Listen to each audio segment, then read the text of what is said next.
प्रभावित भी रहा है। तो ऐसी स्थिति में जो हम लोगों ने दूसरा हमारा प्लस ये है कि 40 से 50% तक की वर्षा होती है। दूसरा, जमीन हमारे पास पर्याप्त है, बहुत ज्यादा है। यदि आंकड़ों के हिसाब से देखेंगे तो बहुत आदर्श स्थिति है। जितने भौगोलिक स्थिति है और जो जनसंख्या है वो बहुत आदर्श स्थिति है। उत्तर प्रदेश या बिहार जैसे हमारे यहाँ ओवर क्राउडेड नहीं है। अब बात आती है कि हमारा फायदा क्या है, हमारे पास ताकत क्या है।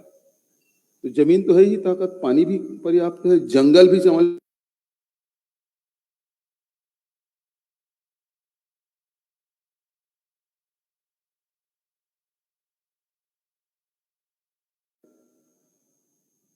सोना है, यूरेनियम है, तो सब प्रकार के हमारे पास खनिज संसाधन छत्तीसगढ़ में।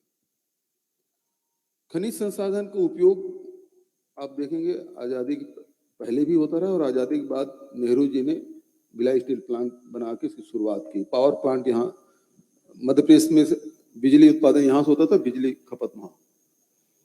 तो ये स्थिति हमारे प्रदेश की है, लेकिन उसके बाद भी गरीबी बहुत। अभी जो भारत सरकार ने एक्सप्रेशनल डिस्ट्रिक्ट जो बनाया, आकांक्षी जिला, 100 जिले हैं पूरे देश में, 10 जिला हमारे छत्तीसगढ़। और वो क्षेत्र जहां सबसे ज्यादा खदान है दंतेवाड़ा, उसमें भी वो आकांक्षी जिले में आता है। कोरबा जहां सबसे ज्यादा पावर उत्पादन होता है वो भी आकांक्षी जिला में। तो ये जो संपत्ति का असमान वितरण के कारण से हमारे यहाँ गरीबी है। और इस बात को ध्यान में रखते हुए 2018 का जब चुनाव हुआ उस समय राहुल जी यहाँ आए थे और उन्होंने घोषणा की कि हम ऋण माफी करेंगे। फिर हम लोगों ने कहा कि हमारे छत्तीसगढ़ में केवल धान का फसल होता है, इसमें 2500 रुपये जो स्वामीनाथन कमेटी की जो रिपोर्ट है, जो 1.5 गुना होना चाहिए उत्पादन लागत से, 1.5 गुना उसका कीमत होना चाहिए। तो उस हिसाब से हमने लोगों ने उस समय करीब 1700 था, तो उस समय हमने 2500 रुपये प्रति क्विंटल की घोषणा की। यहाँ की जनता ने हम पे विश्वास किया और 3/4 बहुमत से हमारी सरकार बनी। अब अर्थव्यवस्था सुधारने के लिए ये बात सही है कि ऋण माफी किए और 25 रुपया क्विंटल में धान जब खरीदी के सरकार के दबाव, अर्थव्यवस्था काफी दबाव पड़ा। लेकिन एक दृढ़ इच्छा शक्ति के कारण से हम लोगों ने कहा कि हम जब कमिटमेंट किए उसको करेंगे। और दूसरे जो वित्तीय जो अनुशासन है उसे बना कर रखेंगे। तो वो काम भी हमने किया। तो हमने फिर 2500 रुपये में भारत सरकार ने रोक लगा दी कि आप 25 समर्थन मूल्य से 1 रुपये भी ज्यादा देंगे तो आपके चावल हम नहीं खरीदेंगे। तो हमारे सामने दूसरी संकट, एक तरफ किसानों से हमने कहा था कि हम कब 2500 रुपये देंगे, दूसरी तरफ भारत सरकार कहती है कि आप 1 रुपये भी ज्यादा दोगे तो आपका चावल हम एफसीआई में जमा नहीं करेंगे। और 1-2 साल ऐसा हुआ भी कि हमको बाजार में नीलाम करना पड़ा और हमको सैकड़ों करोड़ रुपए का नुकसान उठाना पड़ा। फिर भी हम अपने कमिटमेंट में बने डटे हुए थे। इससे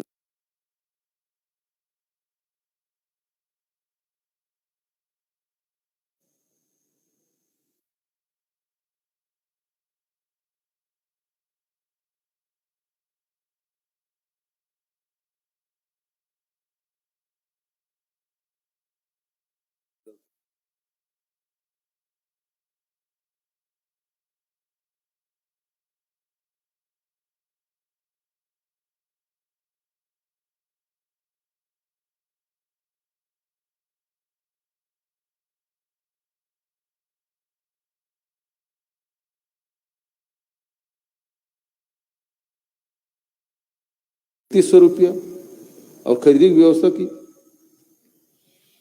एक तरफ ये हो गया कृषि से जुड़ी हुई चीजें, जिसमें जो किसान है वो आत्मनिर्भर हो गया है, संपन्न होते जा रहे हैं हमारे किसान। एक तो ऋण हो गया और दूसरा उसके पास पैसा पर्याप्त आ गया। उससे हुआ ये कि जो गांव से पलायन होकर शहरों में जो लोग आते थे वो रिवर्स माइग्रेशन हुआ, शहर से अब गांव की तरफ जाने लगे लोग। तो आंकड़े ये बता रहे हैं कि 2017 में 15 लाख किसान हमारी सोसाइटी में धान बेचने के रजिस्टर्ड थे। अब वो बढ़ के 23 लाख हो गया। और जो धान का रकबा था 22 लाख हेक्टेयर बढ़ के हो गया 30 लाख हेक्टेयर। जो धान बिक्री है वो 60 से 70 लाख मीट्रिक टन से कभी अधिक नहीं गए थे। हम पिछले साल 98 लाख मीट्रिक टन धान खरीदी किए, और अभी ये सीजन में हमने जो टारगेट किया है, लक्ष्य बनाया है, वो 1 करोड़ 10 लाख मीट्रिक टन का। तो उत्पादन भी बढ़ा, रकबा भी बढ़ा, कृषकों की संख्या बढ़ी, लोगों के रिवर्स माइग्रेशन हुआ। दूसरी तरफ ये है कि जो लघु अनुपज है, 44% हमारे जंगल है, तो हमारे पास सब प्रकार के लघु अनुपज। तो पहले केवल 7 प्रकार की खरीदी करते थे, हमने 65 प्रकार के लघु अनुपज के समर्थन मूल्य घोषित किया। वो झाड़ू से लेकर महुआ, चार, चिरौंजी, काजू, इमली, तिखुर, सब प्रकार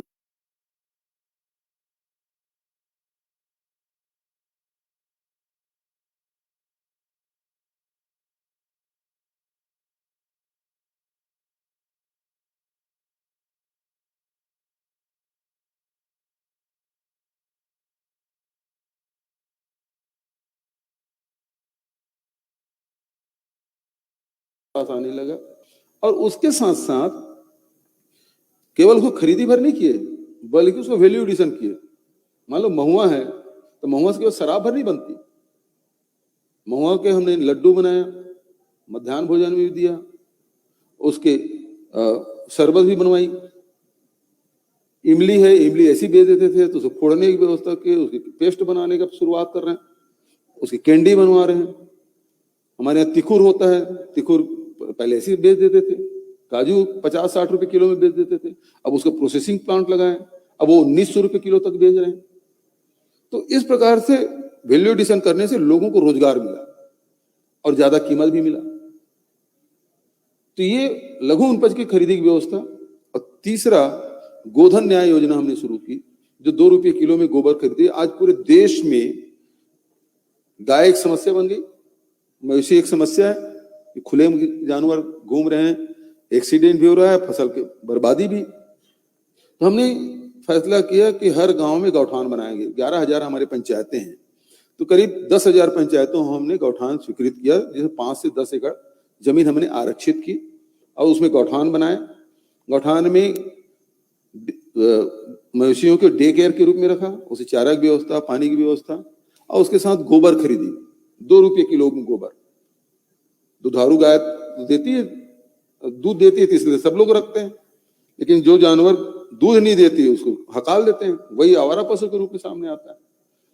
तो गोबर तो सभी को देना है, चाहे दूध दे या ना दे, लेकिन गोबर तो सभी को देना है। और जब गोबर की कीमत मिलेगा 2 रुपये किलो, तो फिर उसे चारा भी खिलाएंगे, तो जानवर के देखभाल भी करेंगे, बिठा कर रखना पड़ेगा। तो रोड एक्सीडेंट भी कमी आई और फसल चराई भी रुका। अब हम गौमूत्र भी कर रहे हैं। अभी 28 तारीख से, परसों से हमने गौमूत्र भी खरीदना शुरू किया। 2 साल के भीतर में करीब 75 लाख क्विंटल गोबर हमने खरीदा। अब गोबर खरीदने करना क्या है, तो उसका भी वर्मी कंपोस्ट बनाना शुरू किया। स्व सहायता समूह की महिलाओं को ट्रेनिंग दिए, टांका बनवाया, कैसे उसके वर्मी तैयार करना है, वर्मी कंपोस्ट कैसे बनाना है। तो 20 लाख क्विंटल हमने वर्मी कंपोस्ट बनाया और उसको खेतों तक पहुंचा भी दिए। उसे लोगों को करीब 60,000 महिलाएं काम कर रही हैं आज की तारीख में। अब जब गौठान है ही हमारे पास, जमीन आरक्षित हो गया, तो फिर वहां दूसरे भी काम होने लगे कि वर्मी कंपोस्ट के साथ साथ कोई साबुन बना रहे हैं, कोई अगरबत्ती भी बना रहे हैं। अब हमने उसको रूरल इंडस्ट्रियल पार्क के रूप में डेवलप कर रहे हैं। 1 एकड़ जमीन उसमें आरक्षित कर रहे हैं और उसमें तेल मिल भी लगा रहे हैं, हालर मिल भी लगा रहे हैं, धान कूटने का दाल मिल भी दे रहे हैं। तो ये सारे मशीनें वहां लगा रहे हैं। तो उससे क्या है कि लोगों, उपभोक्ताओं को शुद्ध सामग्री भी मिल रहा है, और उन लोगों के जो किसान है उसको ज्यादा कीमत मिल रहा है। चाहे सरसों हो, अलसी हो, तिल्ली हो, वो सब चीज उत्पादन करते हैं, उसको कीमत भी मिल रहा है और दूसरे लोगों को रोजगार भी मिल रहा है। तो इस प्रकार से जो रूरल, महात्मा गांधी के जो ग्राम स्वराज्य की जो कल्पना थी, उसको साकार कर रहे हैं और हजारों लोगों को उस माध्यम से काम देने का। तो एक हो गया गोधन न्याय योजना और उसको रूरल इंडस्ट्रियल पार्क, रीपा। चौथी बात है कि जो भूमिहीन जो श्रमिक हैं, यहाँ खूब पलायन होता है, क्योंकि बरसात में एक फसल में काम हुआ, उसके बाद काम नहीं, तो हमने उसके लिए भी 7,000 रुपया सालाना, पूरे देश में कहीं नहीं है लेकिन छत्तीसगढ़ में हमने 7,000 रुपया सालाना देने का फैसला किया। तो इस प्रकार से ये जो पैसा है, सरकार का पैसा गया किसानों के पास, जो उत्पादन कर रहे हैं, जो मेहनत कर रहे हैं, उसके सही कीमत मिल रहा है, और सही कीमत मिलने के साथ साथ वो उत्पादक भी बना। यदि हम केवल उसको पैसा भर दे देते तो उपभोक्ता भर रहता, लेकिन हमने उसको उत्पादक बनाया, और उत्पादक बनाने के साथ साथ वो उपभोक्ता भी बढ़िया। तो इस कारण से पूरे देश में मंदी का असर रहा, पूरे देश में। आप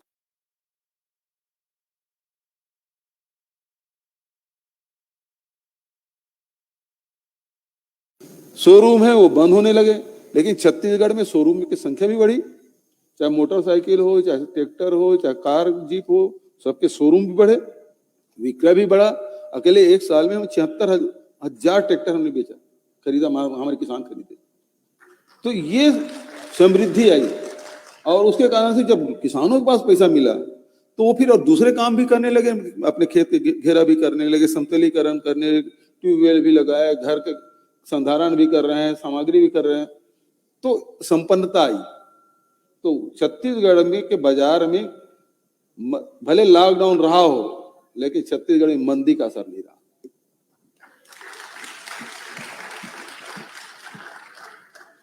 तो very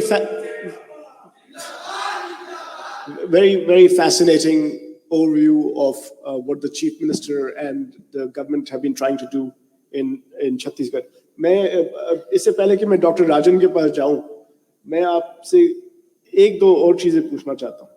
एक तो ये कि आपने जब वो पहले स्टैटिस्टिक्स दिए उसमें आपने 37% malnutrition की बात की, आपने 41% एनीमिया की बात की, आपने 40% पॉवर्टी की बात की।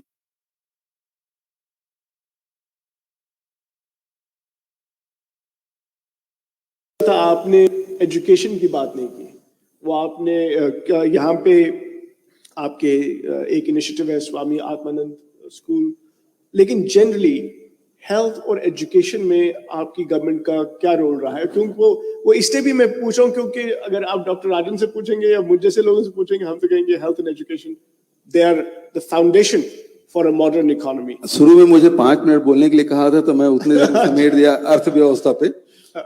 अब जहां तक के हेल्थ और एजुकेशन के क्षेत्र में भी हमने बहुत ही बढ़िया काम किया है, उसका उदाहरण मैं बता रहा हूं कि बस्तर में आप सब जानते हैं नक्सल प्रभावित है। एक समय था जब मीडिया के साथ ही ये तुलना करते थे, साल भर का आंकड़ा निकाल के, कि जवानों की जो मृत्यु है वो मलेरिया के मच्छर काटने से, मलेरिया से ज्यादा मौत हुई, या नक्सलियों की गोली चलने के कारण से शहादत हुई।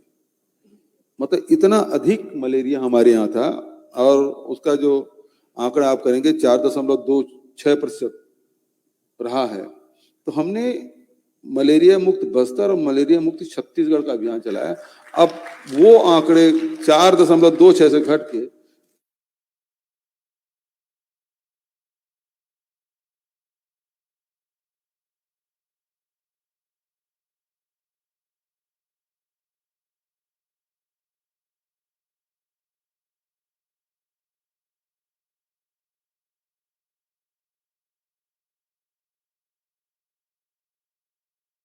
तो रायपुर शहर है, राजधानी हो गया, लेकिन यहाँ तो सब सब्जी 12 महीने मिलता है, लेकिन साप्ताहिक बाजार जिस मोहल्लों में भरते हैं ना, वहां जरूर जाते हैं लोग। तो बस्तर में या दूरस्थ अंचलों में निश्चित रूप से हाट बाजार में लोग जाते हैं, हॉस्पिटल नहीं जाते। जिला अस्पताल में या PSC CSC में लोग नहीं जाएंगे, हाट बाजार जरूर जाएंगे। तो हमने क्या किया कि हाट बाजार क्लिनिक योजना शुरू की, और उसमें सभी हाट बाजार में हमारे जो हॉस्पिटल डॉक्टर की पूरी टीम और पूरी जांच करी, 40 प्रकार के जांच और दवाइयां, मुफ्त में दवाई, मुफ्त में इलाज। और वो हाट बाजार में जाके कम से 4 घंटा 5 घंटा वहां रुकते हैं। और अभी तक के करीब 20 लाख से अधिक, कोरोना काल में ही हम लोग शुरू किया, 20 लाख से अधिक लोग अभी तक के इलाज करा चुके हैं, मुफ्त में दवाई भी लिए, इलाज भी कराया। उसके कारण से हुआ क्या कि मृत्यु दर में भी कमी आई, मलेरिया में भी कमी आई। और ये सीजन है, रेनी सीजन है, जिसमें उल्टी दस्त की बहुत शिकायतें आती है। अब वो ग्रामीण अंचलों में शिकायतें आने लगभग बंद सी हो गई।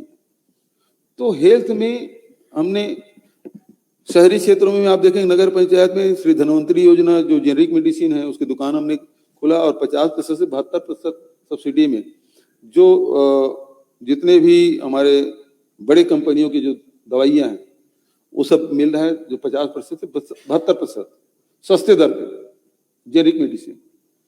शहरी क्षेत्रों में भी हमने शहरी स्लम स्वास्थ्य योजनाएं शुरू की और महिलाओं के लिए दाई दीदी क्लिनिक योजना। तो वो हर वार्ड में जाते हैं, जहां श्रमिक बाहुल्य क्षेत्र है वहां जाते हैं और निश्चित स्थान है, निश्चित समय है, वहां जाते हैं, इलाज करा के आ जाते हैं और उसमें भी लगभग 20 लाख लोग लाभ ले चुके हैं। तो इस प्रकार से स्वास्थ्य के सस्ता कैसे हो और उसका ज्यादा से ज्यादा लाभ कैसे उठाएं, ये हमारी कोशिश। तीसरा, शिक्षा। आप पिछले सरकार में करीब 3000 स्कूल बंद कर दिए।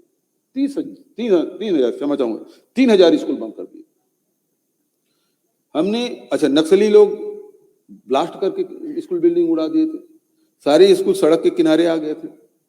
अब स्थिति ये है कि इसी साल जब जून में हमने 16 जून को स्कूल की शुरुआत की तो 260 स्कूल जो नक्सली क्षेत्र में जो स्कूल बंद पड़े थे, 15 साल से बंद पड़े थे, उन सबको शुरुआत की। तो एजुकेशन देने का काम।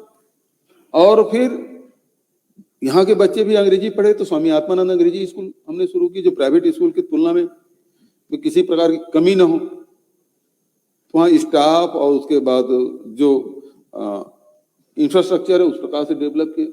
लगभग 300 स्कूल हमने 2 साल में शुरू की। पहले तो हमने 52 से शुरू किया था, फिर 71 हुआ, फिर 171 हुआ, डिमांड बढ़ती, इस 76 और बढ़ाए, तो लगभग 300 स्कूल संचालित हमने किए। करीब 1.25 लाख बच्चे उसमें पढ़ाई कर रहे हैं। तो इसमें गरीबी रेखा के नीचे जीवन यापन करने बच्चे हैं वो 25% को लेना अनिवार्य है। और फिर लॉटरी सिस्टम हमने कर दिया कि भाई किसी के अप्रोच से नहीं, लॉटरी से हो, तो जो आएंगे जितना आवेदन आए उसमें से लॉटरी निकालें। और इतना आवेदन ये है कि एक सीट के विरुद्ध में 10 आवेदन, एक सीट के विरुद्ध 10-10 अतिरिक्त मांग रहे हैं। हमारे पास उस प्रकार शिक्षा की व्यवस्था, मेडिकल फैसिलिटी आप पिछले 3 साल में देखेंगे, यदि 15 साल के पिछली सरकार में देखें तो 4 मेडिकल कॉलेज वो लोग खोले, हम 3.5 साल में 4 मेडिकल कॉलेज खोले। Agriculture college, horticulture college, horticulture university, तो कॉलेज भी हम लगातार बढ़ा रहे हैं, यूनिवर्सिटी भी बढ़ाएं, प्राइवेट यूनिवर्सिटी भी बढ़ावा दे रहे हैं। तो एजुकेशन में भी हम लगातार, हमारी कोशिश है कि हमारे बच्चों को अवसर मिले और स्वास्थ्य की दिशा में हमने काम किया। Thank you. अब मैं Dr. Rajan say, I want to come to you, Dr. Rajan, because the Chief Minister has laid out in some ways what economists might say is a big fiscal kind of initiative or initiatives which would obviously cost money. I think in February this year, you wrote a piece for Project Syndicate, I think, which talked about there being no free lunch. In the Chief Minister's remarks, what stands out to you first in terms of what you thought that, oh, this is a really good idea, and then as an economist who does, worry about deficits and debt, what stands out to you on that front? And then the next part, I think we'll be going to, and we'll get into more of the basic income kind of schemes and benefits transfers. But as an introductory thing, what did you think of what the Chief Minister was saying? पहले तो वो chief minister साहब कह रहे हैं कि target कर रहे हैं, किसानों को टारगेट कर रहे हैं, आदिवासी को टारगेट कर रहे हैं और उनके लिए टारगेटेड स्कीम्स हैं।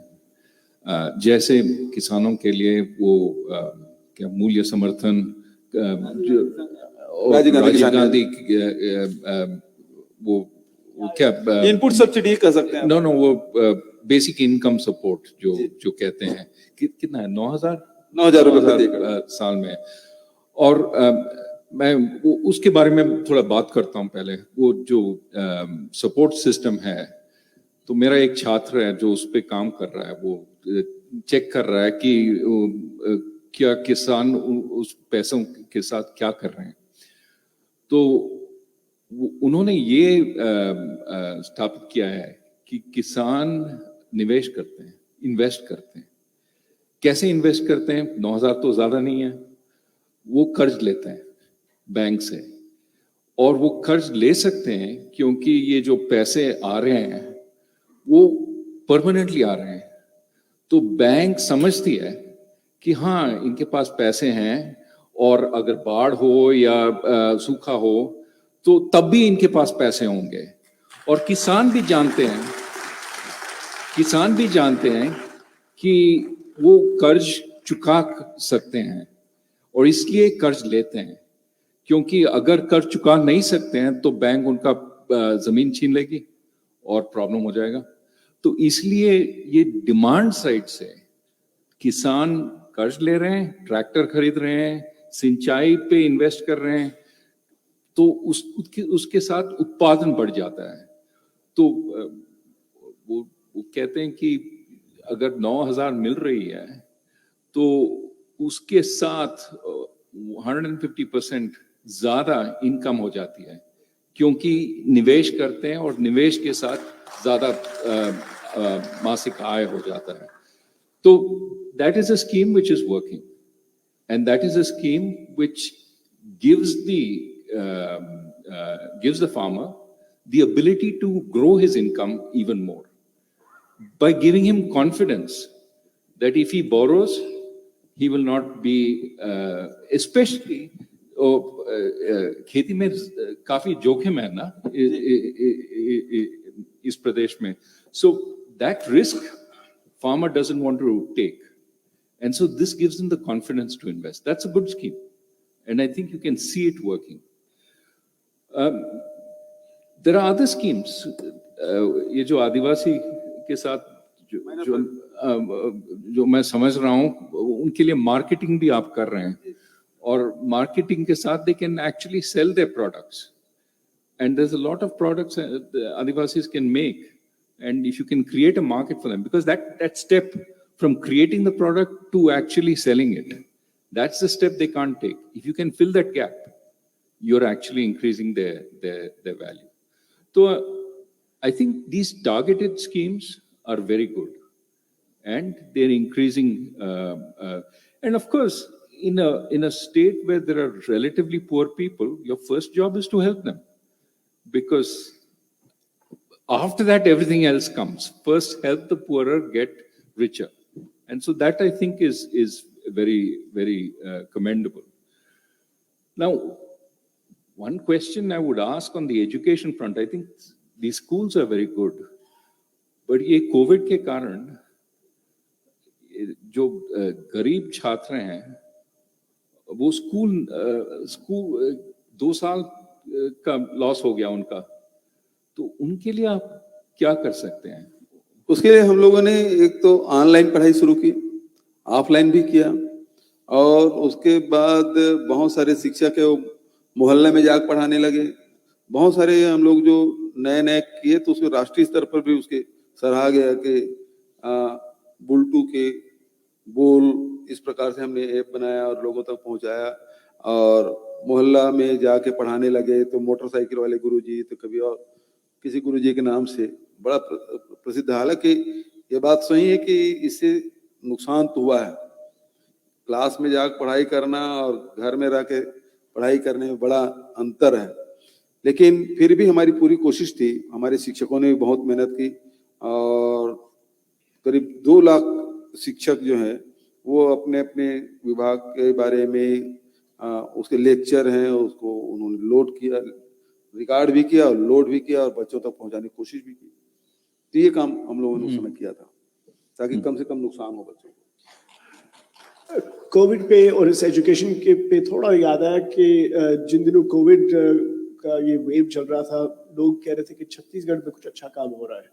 आप लोग छत्तीसगढ़ में क्या कर रहे थे जो आपको दिख रहा था कि मुल्क के बाकी हिस्सों में होना चाहिए था, नहीं हो पाया किसी वजह से? देखिए, पहले फेज में हुआ ये कि ये कोरोना है जो हवा मार्ग से आया, हवाई जहाज से आया पहले फेज में। तो हमने उसको आइडेंटिफाई किया कि कौन कौन लोग हैं जो हवाई यात्रा कर, खासकर यूके से जो आए। पहला केस तो वही से मिला, यूके से जो पढ़ने गए थे बच्चे वापस आए, वही कोरोना पहले मिला। तो उसको पहले आइडेंटिफाई कर ले कितने लोग विदेश से आए हैं, कितने लोग दूसरे प्रदेश से आए हैं, वो सबको ट्रेस आउट करके, और उसके बाद पूरी सीमाओं को सील कर दिए। गांव वाले तो अपने गांव के बाहर में कटीले जो पेड़ है उसको काट के रास्ते में रोक दिए थे ताकि हमारे गांव में कोई घुस ना पाए। फिर हमारे यहाँ मजदूर जो दूसरे राज्यों में, जम्मू कश्मीर में सबसे ज्यादा गए थे, 47,000। तो वो लोग आए तो फिर 7 लाख लोग आए। तो 7 लाख लोग आए तो उसको रोकना कहाँ है? उसकी इलाज की व्यवस्था, क्योंकि क्वारंटाइन भी रखना है उसको 21 दिन का। फिर सैंपल आएगा, टेस्ट होगा, सैंपल लिए, टेस्ट हुआ, रिपोर्ट आए, तब उसको घर जाने की अनुमति होती थी। तो जितने भी पंचायत हैं, जितने स्कूल, करीब 21,000 हमने क्वारंटाइन सेंटर बनाया, और उसने जितने दिन वो रह रहे हैं उसको फ्री में उसको भोजन कराने की व्यवस्था। वो तो यहाँ टाटीबंद में आपका किए थे। तो हुआ ये कि जित 7 लाख लोग आए, उसके रहने खाने पीने की व्यवस्था और उसकी इलाज की व्यवस्था। और जब वो हो जाता था कि कोरोना नहीं है, तब फिर उसको घर में जाने देते थे, नंबर 1। दूसरा, जब ये व्यवस्था किए तो दूसरे प्रदेशों में जब ये पता चला, तो ये छत्तीसगढ़ बीच में है, चाहे वो तमिलनाडु से आए, चाहे वो आंध्र प्रदेश से, तेलंगाना से, महाराष्ट्र से, गुजरात के लोग, ये लोग भी जिनको उत्तर प्रदेश जाना है या झारखंड जाना है या उड़ीसा जाना है, तो इसी रूट से करते थे। तो ये जहाँ बैठे हैं उससे 5 किलोमीटर दूरी पे एक चौक है, टाटीबंद चौक।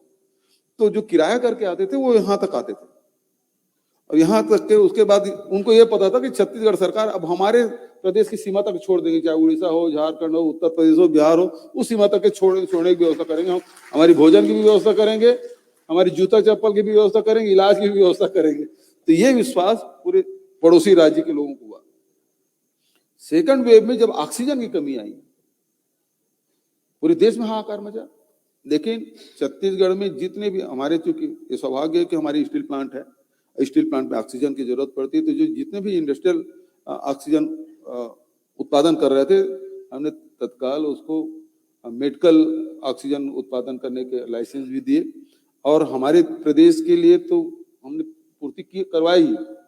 पड़ोसी राज्य, चाहे महाराष्ट्र हो, मध्य प्रदेश हो, चाहे राजस्थान भेजना है, पंजाब भेजना है, दिल्ली भेजना है, यूपी भेजना है, सब जगह हम भेजे। तो ऑक्सीजन पहुंचाने का भी काम हम लोगों ने किया। तो देश में, मतलब जहां दिल्ली में जो हाहाकार मचा था, हमारे छत्तीसगढ़ में उस प्रकार से न रेमडेसिविर के लिए कोई लाइन लगा, न किसी प्रकार की दवाई की। बल्कि हमने क्या किया कि जितने भी हमारे, सबसे ज्यादा जब कोरोना मरीज बढ़ने लगे तो शहरों में ज्यादा दबाव पड़ता है, बड़े हॉस्पिटलों में ज्यादा दबाव पड़ता है। तो जितने भी जिले मुख्यालय हैं उसके सराउंडिंग में जितने हॉस्पिटल थे, वहां जितना बेड लग सकता है वो सब बेड लगवाए। हमारे पास स्टाफ तो थे, डॉक्टर भी थे, साथ ही उसमें ऑक्सीजन की सब व्यवस्था करी तत्काल। 8 दिन के भीतर में सारे, तो जैसे साझा क्षेत्र है, अब वो शहर से दूर है, अब सब लोग शहर में आते हैं। 50 बेड का हमने कोरोना सेंटर बना दिया। मेरे क्षेत्र में यहाँ से 15 किलोमीटर दूर में वहाँ 40 बेड का बना दिया। तो हर क्षेत्र में इस प्रकार से हमने कोरोना हॉस्पिटल के रूप में कर दिया। तो वो जो गांव के लोग हैं जो शहर में आते थे, वो आना रुक गया। तो शहर के लोगों को इलाज कराने की भी आसानी होगी, गांव के लोगों को भी आसानी होगी। तो इस प्रकार से मैनेज हम लोगों ने किया। तो उस प्रकार से दूसरे राज्यों में जिस प्रकार से, उत्तर प्रदेश में जैसे गंगा में लाश दबाए, हमारे छत्तीसगढ़ में उस प्रकार की स्थिति नहीं बनी थी। In fact, I don't know if any other country had this example of dead bodies floating down rivers, and it was very distressing. Dr. Rajan, we have this unique opportunity where we have a policymaker who still has, I think, 1.5 साल अभी आपके election में है roughly. हाँ, 1.25 साल 1.5 साल. Or you were earlier talking about a service economy in some way. So I'm getting away from the topic of basic income for a moment, because ultimately, everybody is looking to see how we can create jobs, how we can have a better economy, how we can have a more equitable economy, how we can reduce poverty. And this is a state which is very poor. can you, in some ways, think of your example of this chip factory that takes up so much money, and instead, policymakers could consider higher investments in health and education, and why that is important? Because for a state, for example, with 37% malnutrition, that means when these children are growing up, when they do grow up, they become adults, their brains are not well formed because they've been malnourished. What would you say to the Chief Minister in terms of allocation of scarce resources for a state? No, I think the question is how can you generate employment locally, नहीं? और मुख्यमंत्री बात कर रहे थे about how specific investments can help. तो अगर rural industry बढ़ाना चाहते हैं तो आप क्या करेंगे? अगर वैल्यू एडिशन बढ़ाना चाहते हैं और इतना सारा एग्रीकल्चरल प्रोडक्ट्स यहाँ पे हैं, तो अगर इन्वेस्टमेंट करना चाहिए यहाँ पे तो किस तरीके से करना चाहिए? आप क्या कहेंगे उसके बारे में? बहुत अच्छा सवाल है। और पहली बात यह है कि हम वो चीज उत्पादन कर रहे हैं जो हमारे यहाँ हमको जिस चीजों की आवश्यकता है, हमारी आवश्यकताओं की पूर्ति हो जाए उस रूरल इंडस्ट्रियल पार्क से। दूसरी बात यह है कि हमारे यहाँ जो चाहे एग्रीकल्चर में हो चाहे फॉरेस्ट हो, जो चीजें हैं उससे जुड़े हुए प्रोडक्ट हम बनाएं, उसके बेचने के लिए हम लोगों ने सी मार्ट भी बनाया है और दूसरे शहरों में भी हम अपने शॉप खोल रहे हैं, और नेशनल और इंटरनेशनल मार्केट में भी किस प्रकार से जाएं वो हमारी कोशिश। दूसरी बात यह है कि हमारे पास अब सबसे बड़ी बात यह है कि कोई भी यदि इंडस्ट्री लगाए तो सबसे पहले जमीन की आवश्यकता पड़ती है, फिर पानी की आवश्यकता पड़ती है, फिर बिजली की आवश्यकता पड़ती है। हम हर गांव में 10-11 हजार पंचायत हैं, हर पंचायत में हम ये बना देना चाहते हैं कि हमारे यहाँ जमीन भी है, हमारे पास हैंड्स भी है। आप जो ट्रेनिंग देना चाहते हैं उसके लिए भी ट्रेनिंग की भी व्यवस्था है, और फिर बिजली की भी व्यवस्था कर रहे हैं, पानी की भी व्यवस्था कर रहे हैं।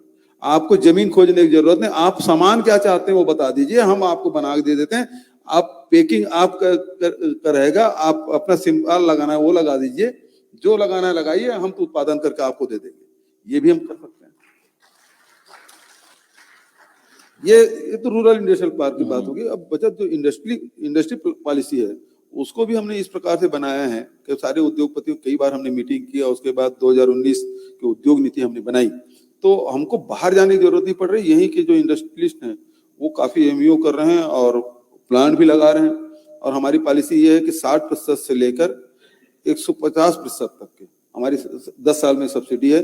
तो मैंने उद्योगपति से बात की, इस पॉलिसी से फायदा क्या होगा? बोले साहब देश में बहुत एनपीए हो रहे हैं उद्योगपति, आपकी पॉलिसी में कोई उद्योगपति एनपीए नहीं होगा। हमने उस प्रकार से भी पॉलिसी बनाई है तो लोगों को रोजगार ज्यादा से ज्यादा मिले। कोरोना काल में सबसे पहले जो उद्योग का पहिया घूमा तो हमारी छत्तीसगढ़ में घूमा। आपको याद होगा 21 मार्च को लॉकडाउन हुआ था, ताली थाली बजवाया था, मोमबत्ती जलवाए थे, और उसके बाद 22 तारीख से लगा 22 अप्रैल को खुला। हमारे यहाँ 23 तारीख को सारी इंडस्ट्री शुरू हो गया, क्योंकि हमने मजदूर को जाने नहीं दिया था, यहीं रुको, खाने पीने की यही व्यवस्था करो। क्योंकि मतलब प्लांट चलाना है तो आपको इंजीनियर भी चाहिए और स्किल लेबर भी चाहिए, सेमी स्किल भी चाहिए। तो हमारे यहाँ के छत्तीसगढ़ के जो औद्योगिक जो मजदूर हैं वो बाहर गए नहीं थे। यहाँ से टोटल उस समय कोरोना काल में 16,000 लोग गए थे छत्तीसगढ़, 7 लाख लोग आए और 16,000 गए यहाँ से। तो हुआ क्या कि हमारे उस समय का आप रिकॉर्ड निकाल के देख लें, पूरे देश में सबसे मतलब स्टील कहीं उत्पादन हुआ था छत्तीसगढ़ में हुआ, और यहीं से पूर्ति हुई, चाहे सीमेंट हो चाहे स्टील हो, सारे उत्पादन यहीं से हुआ।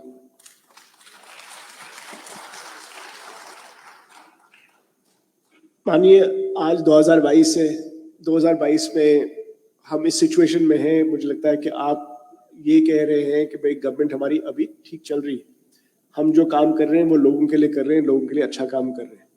अब आगे को चैलेंजेस तो आएंगी, 2 बड़ी चैलेंजेस जो हर किसी स्टेट को फेस करनी पड़ेंगी। पूरे हिंदुस्तान को फेस करनी पड़ेगी, पूरी दुनिया को। एक चैलेंज है टेक्नोलॉजी का और दूसरा चैलेंज है क्लाइमेट चेंज का। क्लाइमेट चेंज पे ये है कि 2018 में एक वर्ल्ड बैंक रिपोर्ट आया, उसमें ये कहा गया कि अगर ऐसे हालात रहे तो 2050 तक लिविंग स्टैंडर्ड्स इंडिया में ओवरऑल गिर जाएंगे, और जो स्टेट सबसे ज्यादा इफेक्टेड होंगे वो होंगे मध्य प्रदेश, छत्तीसगढ़ और महाराष्ट्र का विदर्भा रीजन। तो क्लाइमेट चेंज तो अब आ नहीं रहा है, वो तो आ गया है। एक तो आपको उसके लिए कुछ करना पड़ेगा, सोचना पड़ेगा अभी से ही। दूसरी बात, टेक्नोलॉजी, जैसे जैसे टेक्नोलॉजी जॉब्स पे इम्पैक्ट करेगी, आपको ये भी उसके लिए भी कुछ सोचना पड़ेगा। उसमें मुझे लगता है doctor Rajan, you were talking earlier about a workforce that adapts, a society that adapts to changes. And societies that adapt to changes are those that are well educated, that are healthy, that are well trained, that are skilled. From your experience, looking at what you've seen around the world, can you give us some examples that the Chief Minister can benefit from in terms of what kind of models exist where people are taking these challenges into account, especially on technology, for example, how to create that workforce that is adaptable to face any challenge. मानिए 5 साल में आपका job redundant हो रहा है, but your training is such that you can adapt to that. Skills, कोई ऐसी फिर the governments can help. Do you have some examples to share with the Chief Minister and with the audience? इसके examples तो बहुत ही कम हैं। एक example है Denmark. Denmark में जो वर्कर्स हैं फैक्ट्री में, वो तो हर महीने, हर क्वार्टर, 3 महीने में एक बार जाते हैं कंसल्टेंट के पास और पूछते हैं हमें क्या सीखना चाहिए। ये नहीं कि हम क्या काम कर रहे हैं और उस काम में जो जो जो हम सीखते हैं वो काफी है कि नहीं।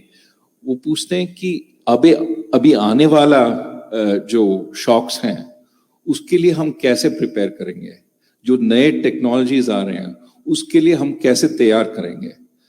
तो वो कंसल्टेंट पूरे उद्योग को देख के, बाहर देख के, अंदर देख के, पूरे दुनिया में देख के बताते हैं हाँ आपको ये कोर्स करना पड़ेगा। और फिर वो फैक्ट्री एम्प्लॉयर जो है उनको फंड करते हैं, वो बाहर जाके सीखते हैं और फिर वापस आते हैं। वो जो स्किल्स जो सीखते हैं वो जो काम कर रहे हैं उसके लिए कोई फायदा नहीं है, लेकिन आने वाले शॉक्स के लिए फायदा है। प्रिपेयर करते हैं वो वर्कर्स को। तो दैट इज फॉरवर्ड लुकिंग। उसके लिए एक नाम है active labour market. Active labour market. They're trying to prepare the workers for the work of tomorrow, even though it has no use today. And the employer is paying for it. The employer is paying for it because that's the way they keep the workers. And the workers are then prepared for the next shock that comes. Okay? That is an extreme version, where you are trying to keep the worker engaged all the time. The other extreme is where you don't invest in the worker at all. They're doing the work, and then one day you say, I have to close the plant down. GM, General Motors, closed down its plant in Lordsville. The workers didn't know how to use a computer because they had never seen the need to do it. It was not part of their job, and they hadn't learned how to use computers. In this day and age, you have workers who don't know how to use computers. They have no job alternative because every job requires computers. So that's the extreme. One way you're preparing for the job that is to come. One, you're not even preparing them for the technologies which are already commonplace. We have to find a way to go in between. I think the important thing is to give the employer an incentive to invest in their worker. And for that, we have to worry about the way our labor laws are structured. At one extreme, employment is at will, contract labor. You have no incentive to invest in the worker because next year you will fire them anyway, and you get some new workers. So contract labor is not working. You're not investing. Other side is permanent workers because they become permanent And then again, they're not working very hard. You're relying really on the contract labor. We need something in between, which gives workers some longer term employment, but doesn't necessarily make them permanent. But the longer they stay in the work, the more rights they get, the more pension they get, the more security they get. If we can do that, then those workers will be workers the company can invest in because it knows they're going to stay. It doesn't have to fire them every week. Something like that will help us invest in our workers. We need to invest in order for them to be capable of surviving those shocks. Okay, before I go to the Chief Minister, let me get your thoughts on climate change. How serious a problem is it really, especially for a country like India, especially in economic terms? It's a huge problem. I mean, we're talking about agricultural shocks. They'll get just bigger and bigger. Flood, drought, all the usual things we're thinking about will get worse. And our farmers don't have that much buffer. As the Chief Minister said, if one year you have this thing, you get knocked out. 1 year you have drought, 1 year you have floods, you get knocked out. So, because our people are poor, climate change has so much more effect than if they were rich. And of course, we are going to be at the center of, the monsoon is going to be deeply affected. Our glaciers are already, melting. Weather is going to become, we've got temperatures of 50 degrees plus in Delhi now. So, we are going to be very affected. That means we have a strong reason to push the world to do something on climate change. And if the political leaders say that, look, we have the PM Kisan Yojana, or we may have the Rajiv Gandhi Kisan Nyaya Yojana, are those going to be enough to have a sustainable response to climate change? Those are supports, samarthan, but they're not substitutes for income. 9,000 per acre, average holding is about an acre. No? Average farm holding in India is acre and a half. So 15,000 is not going to be enough if the crop fails. We really need to, obviously over time you hope the farmer gets richer, goes to value-added work, all that. But you also hope that we somehow do something about climate change so that we don't have those enormous shocks which otherwise would come. तो अब आपने climate के बारे में तो पूरा glacier तो आपके जम्मू कश्मीर में है. आप इतना गर्मी मत करो कि वो पिघलने लगे. हमारे तो सारा पिघल गया. मुख्य रूप से बात यह है कि आज कार्बन उत्सर्जन जो हो रहा है उसके कारण से क्लाइमेट चेंज हो रहा है.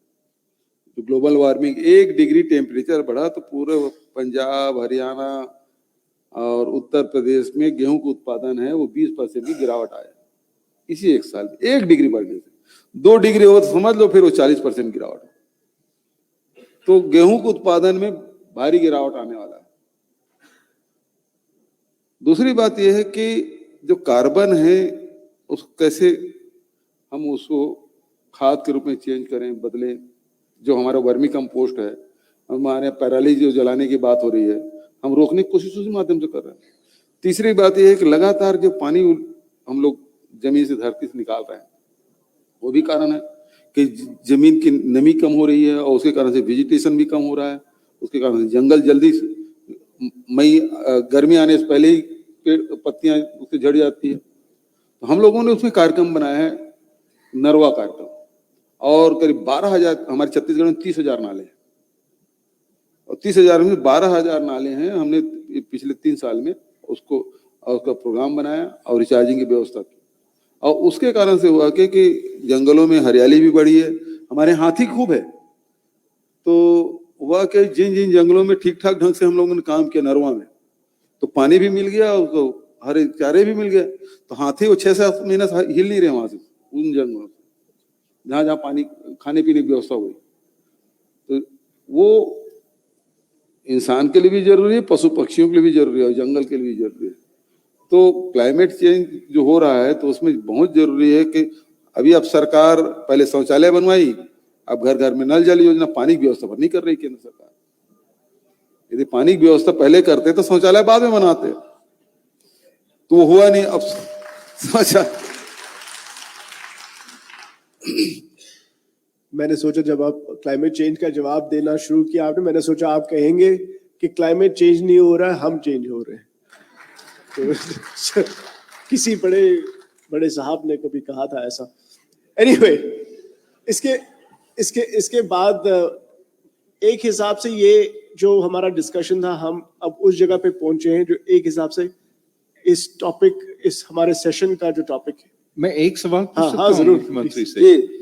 ये जो आप डिसेंट्रलाइजेशन कर रहे हैं, वो आपने जो पंचायत को पावर दिए हैं ये सैंड माइनिंग को कंट्रोल करने में, तो आप डिसेंट्रलाइजेशन के बारे में क्या सोचते हैं? कौन से पावर्स नीचे जा सकते हैं पंचायत को? देखिए, अभी हम लोगों ने पंचायती राज तो हमारे यहाँ लागू है, पेशा कानून 1996 से बना हुआ है।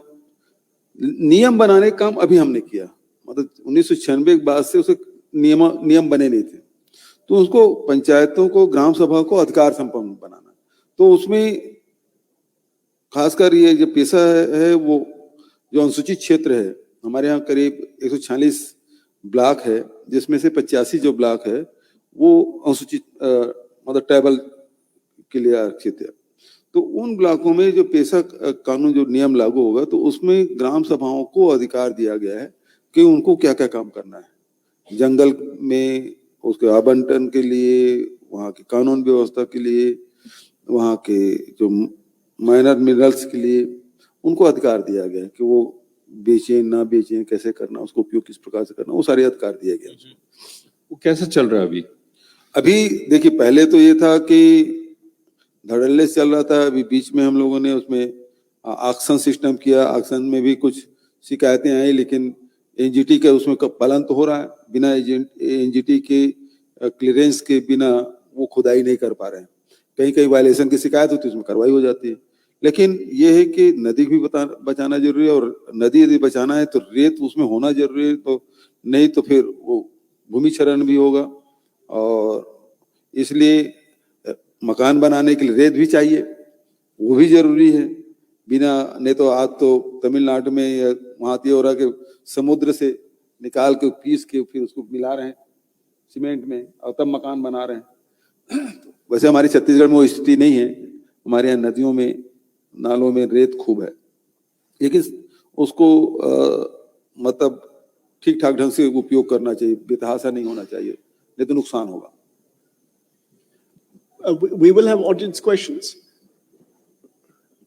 Yeah, we can take a few questions if But you'd like. let me just finish with one last question. So we have 15 more minutes, so go ahead. Okay, good, very good.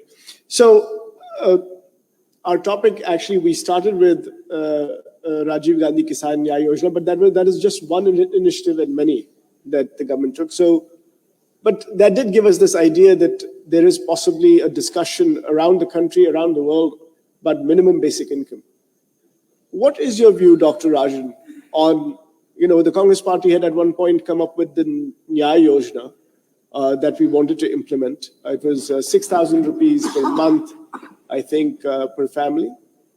What is your view on, cash transfers of that sort? If you do like them, should they be conditional? Should they be unconditional? What is your view on minimum, basic income or universal basic income? So I think that you have to give poor households enough cash that they can take care of some minimum requirements, including education, including healthcare.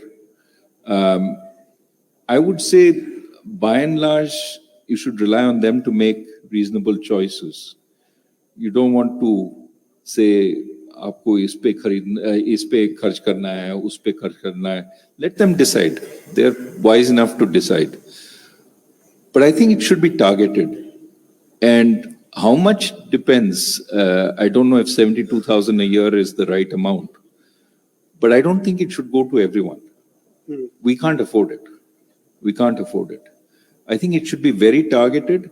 and it should be enough for a reasonable investment in children, in healthcare, etc.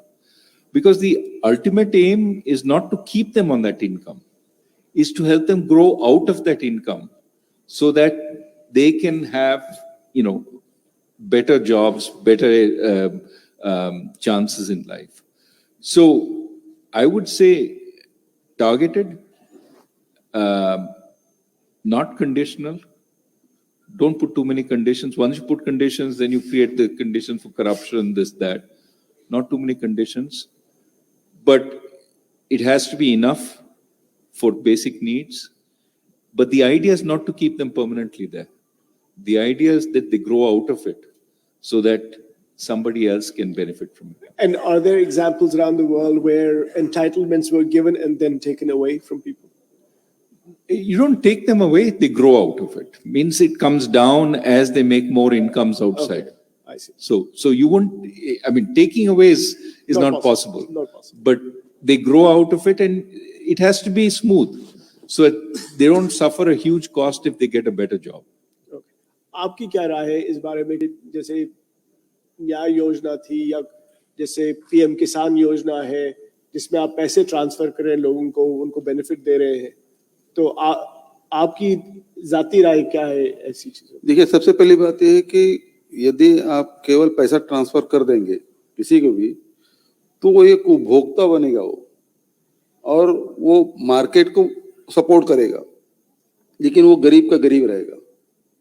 लेकिन यदि आप उसे उत्पादक भी बनाएंगे, उत्पादक बनाने के लिए आप सपोर्ट करते हैं, जैसे हम पीएम जो किसान सम्मान निधि है और हमारे में अंतर क्या है? हाँ, ये बताइए। अंतर ये वो कोई किसानी करे या ना करे उसको पैसा मिलेगा पीएम सम्मान निधि में। हमारे में ये है कि वो किसान मेहनत कर रहा है, उसमें उत्पादन कर रहा है और वो बेच भी रहा है, तो उसे खरीदने की भी व्यवस्था है ना। भाई आप प्रधानमंत्री क्षेत्र में चल दीजिए तो 1100 रुपए क्विंटल में धान बेच रहे हैं, हमारे यहाँ हम 1900 रुपए क्विंटल में धान खरीद रहे हैं और उसके बाद 9000 रुपए दे रहे हैं प्रति एकड़। तो जो मेहनत कर रहा है उसको पैसा दे रहे हैं। इसी कारण से मैं शुरू में बताया कि हमारे किसानों की संख्या में वृद्धि हुई, उत्पादन में भी और रकबा भी। जो खाली पड़ी हुई जमीन थी उसमें खेती करना शुरू कर दिए, तो वो मेहनत करने लगा।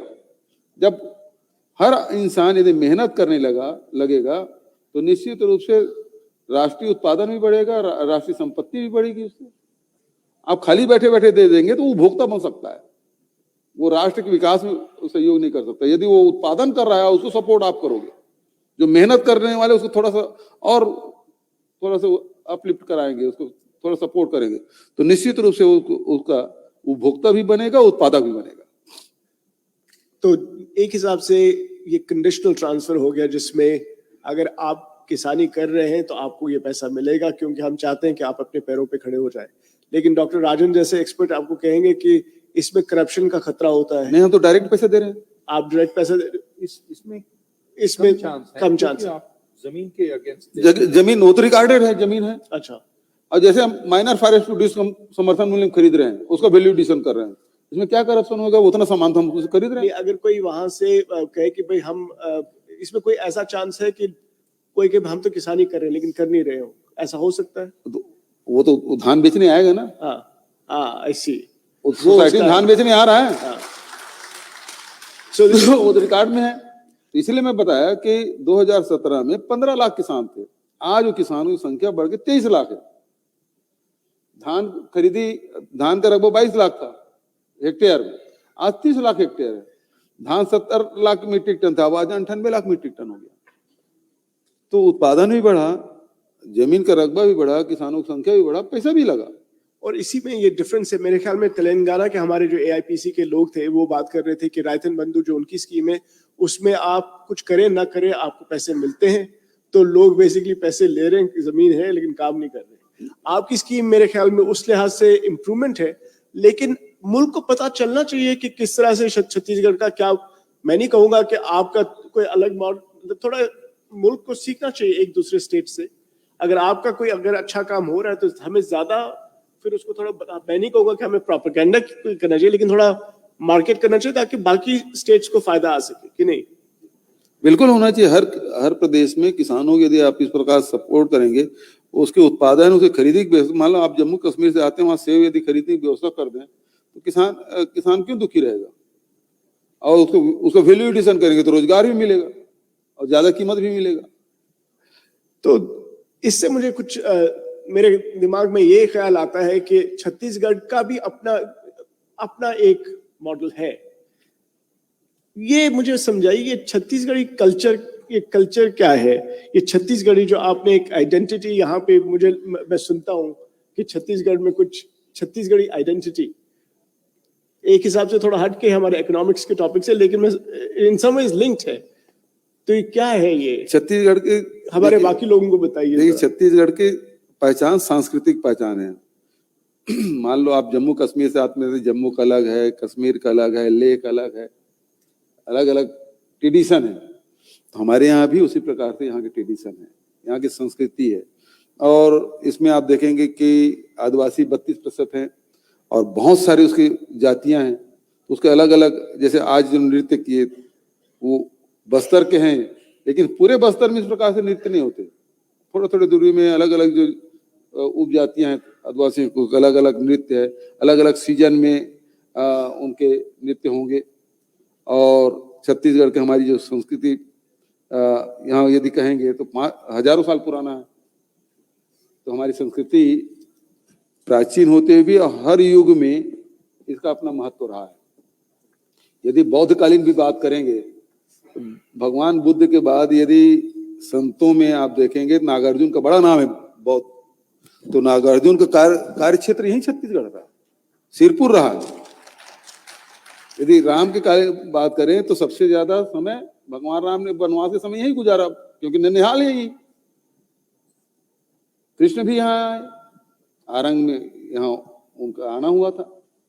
तो हर युग में आजादी के समय भी कहेंगे तो राष्ट्रीय जितने भी हुए उसमें हमारी भूमिका रही। चाहे 1857 की गदर हो तो हमारी भूमिका थी, शहीद वीर नारायण सिंह से लेके आप गैन सिंह की बात करें, सब लोगों ने भाग लिया। और फिर साहित्य के क्षेत्र में देखें, सबसे पहला जो उपन्यास है ठाकुर जगमोहन सिंह, सबसे पहले हमारे यहाँ लिखा गया। तो साहित्यिक, सांस्कृतिक, पत्रकारिता आप कहेंगे तो सबसे पहली शुरुआत छत्तीसगढ़ से। यदि आप लोहा बनाने की भी बात करेंगे तो वो कम टेम्परेचर में कैसे बिना रस्ट के लोहा बनाने की विधि हमारे छत्तीसगढ़, चाहे वो कला के क्षेत्र में हो, चाहे साहित्य के क्षेत्र में हो, चाहे वो टेक्नोलॉजी के क्षेत्र में हो, हमारी छत्तीसगढ़ की अपनी भूमिका रही है। तो हमारी जो संस्कृति, छत्तीसगढ़ की संस्कृति बहुत समृद्ध रही है। लेकिन हम लोग बहुत लो प्रोफाइल वाले लोग हैं, कम में संतोष करने वाले लोग हैं। हमें थोड़े में हम लोग संतुष्ट हो जाते हैं। हमको बहुत ये इकट्ठा करके रखो। ये संत ऋषि परंपरा के लोग हैं यदि कहा जाए छत्तीसगढ़ के लोगों को, थोड़े में संतुष्ट रहे, प्रकृति के साथ रहते हैं, मस्त रहते हैं, मस्त मौला लोग हैं और बहुत ईमानदार लोग हैं, सहज सरल लोग हैं। अच्छा, बहुत अच्छा बोला आपने। अब 2 लास्ट इंटरवेंशंस, पहले मैं डॉक्टर राजन के पास जाऊंगा और आपको मैं टाइम दूंगा। आपका जो लास्ट इंटरवेंशन है उसका मैं आपको पहले ही बताऊं। मैं आपसे ये कहूंगा कि जब हम, मुझ जैसे लोग जब जॉब इंटरव्यू के लिए जाते थे, हमसे वो इंटरव्यू में पूछते थे, where do you see yourself in the next 5 to 10 years? उसी तरह से मैं आपसे पूछूंगा, where do you see yourself in Chhattisgarh in the next 5 to 10 years? लेकिन that will be the last question, आप सोचिए उस पे।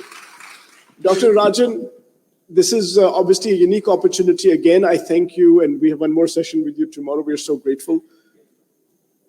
To the Chief Minister, if you had to give him one suggestion, something that you think Chhattisgarh should be looking out for, what is it that you would tell the Chief Minister? What should he be doing while he is the Chief Minister, he's the leader of the state? What can he do that would benefit Chhattisgarh or maybe the country? What is it that, or what should he be, what should he as a senior leader of the Congress party, one of the main opposition party here, what should we be thinking about when we think about India, when we think about Chhattisgarh? What should we be watching out for? See, I think to give good advice, you have to know the state well. वो बाहर से आके थोड़ा advice देना वो अच्छा नहीं है, क्योंकि मैं पहले यहाँ पे 2015 में आया था 2 दिन के लिए, अभी 2 दिन के लिए हूँ। 4 दिन में क्या एडवाइस दूंगा वो तो But you know India well. India, I know reasonably. I'll tell you what's on my mind. Okay.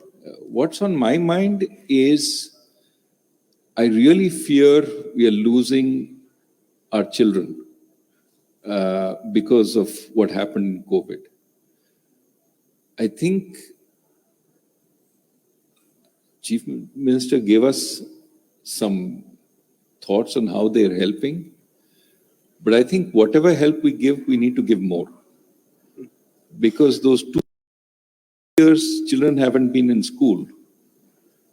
They've forgotten so much. Getting them back to school, if we just put them, they were in 2nd grade, we put them in 4th grade. I think they will not be able to keep up. And many children will find they don't understand what's going on in class, they will leave, they will drop out. And this will be more in the case of the poor children. We have so many Adivasis in this state. The problem will be more there. I really think we should be checking to see how they're doing. Lot more of these, ये जो Acer करती है या प्रथम करती है, go in, check what they're learning, and see if they need more help. Because otherwise we're going to lose this whole, from class 1 to class 12, all those children have suffered 2 or 3 years worth of education loss. And if they just move on without recognizing that, it'll be a real problem because they'll be so weak. I think there's a good chance of helping them by putting more resources to work. And that'll create some jobs for some time, but I think it's the most important investment we can make across the country. I know Tamil Nadu is trying to do it, but even Tamil Nadu is having, it's not that easy. They've recruited some 2 lakh people to help the existing teachers in order to bring the students up to speed. And they found 5 lakh children had left the schools. Wow. So this is a big problem. I would say we need to face this problem in India. Otherwise, we have a lost generation. Now, आपने तो notice लिया होगा इस चीज का. Now, please think about it. One quick step would be to do a kind of an assessment to where we are, baseline assessment कि क्या हुआ है, reading levels में क्या हुआ, and that can be done relatively quickly. At least problem का पता होगा. Unfortunately, what I see in India is that at least the government doesn't seem to, at least the central government doesn't seem to accept that there are problems. जब आप data को छुपाएंगे, जब आप problems को accept नहीं करेंगे, then you cannot really solve those problems. I haven't heard much talk in Delhi about this being a problem. Well, I think in the states you can that is see a problem. that they're seeing this as a problem. But Delhi is not talking about it. It's talking about we'll create some electronic resources. But you also need to see what's happening in the schools and exactly testing, baseline testing, I think. तो आपने तो अपने जवाब सोच लिया होगा कि 5-10 साल में आप खुद कहाँ देखते हैं और छत्तीसगढ़ को कहाँ देखते हैं? देखिए, मैं कहाँ रहूंगा तो ये तो पार्टी तय करेगी और जनता तय करेगी, ये मेरे हाथ में कुछ नहीं है। छत्तीसगढ़ कहाँ जाए ये जरूर सोचता हूं। छत्तीसगढ़ में हमारे पुरखों ने जो सोचा था समृद्ध छत्तीसगढ़, ये चूंकि शांति के टापू है, एक बार छत्तीसगढ़ आ जाए ना तो उसके बाद छत्तीसगढ़ छोड़ते नहीं। तो वो जो वातावरण है और हमारे आदिवासी उन्मुक्त जीवन प्रकृति के साथ व्यतीत करने वाले, तो उसी प्रकार के शांति भाईचारा का वातावरण फिर से बने। दूसरा, समृद्धि आए, जिस प्रकार की जिस समय हम लोग काम कर रहे हैं किसानों के लिए, मजदूरों के लिए, आदिवासियों के लिए, तो सबके यहाँ समृद्धि आए और फिर उनके पास समृद्धि होगी तो फिर आगे जनरेशन उसकी मतलब स्वास्थ्य और शिक्षा की व्यवस्था हम कर ही रहे हैं, आगे वो क्या करना चाहते हैं वो उन पे छोड़ना चाहिए, लेकिन वो क्या, वो सपना तो देख सकें, उसके घर में इतनी संपत्ति तो रहे कि वो बच्चे आगे जाना है, उसके उसना आधार तो हम खड़ा कर दें, तो फिर आगे खुद बढ़ जाएंगे। Chaliye, this is a good note to end on. That unfortunately we don't have time for questions, I'm told, right? So and the Chief Minister has to leave. Thank you very much. बहुत बहुत शुक्रिया आपका. जी, धन्यवाद. Dr. Rajan, thank you so much. This is an illuminating discussion. Before, A round of applause. Thank you. Before we conclude, I'd like to request Honorable Chairman Dr. Shashi Tharoor to please come on stage.